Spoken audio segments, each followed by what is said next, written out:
आज क्या हुआ कि सेठ जी महाराज भगवान को भूल गए, कथा नहीं कराई।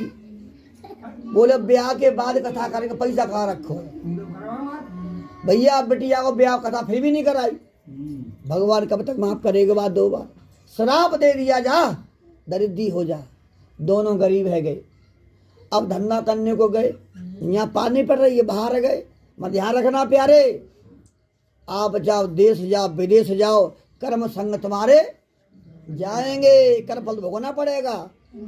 धंधा करने को गए, भगवान लीला दिखाई, वहां भी 2 चोर आए, इधर रख के गायब हो गए।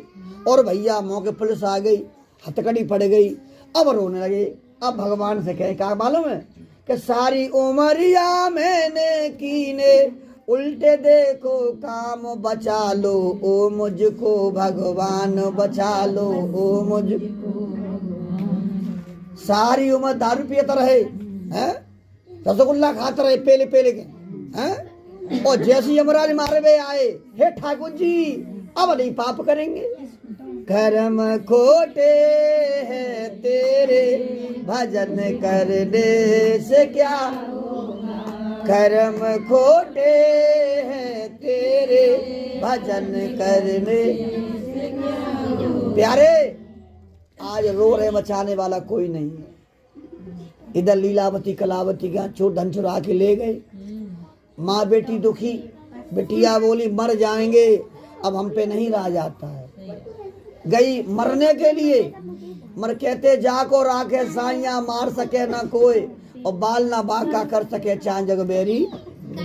क्या देखा? पड़ोस में कथा कुछ खाने को मिल जाएगी, बैठ गई। मैं जब कथा सुनी तो भूख भाग गई।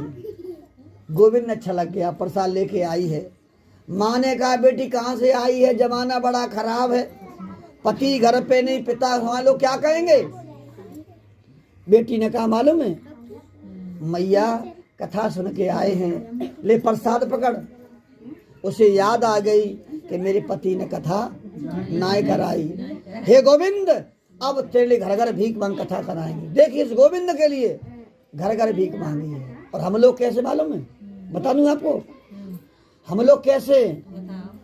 अगर पंडित जी ने कही दई अम्मा कथा आए लला 6 महीना भूखे बैठ, पैसा कहाँ रखो हमारे पास, पैसा है ही ना। और सुनो कैसे कर्म अच्छे, अगर वो आज साल गिरे शादी की तो बढ़िया डीजे बज जाएगा सब, जो कोई काम की ना है, किसी काम की नहीं है, बस डीजे बज जाएगा। और बर्थडे आएगा तो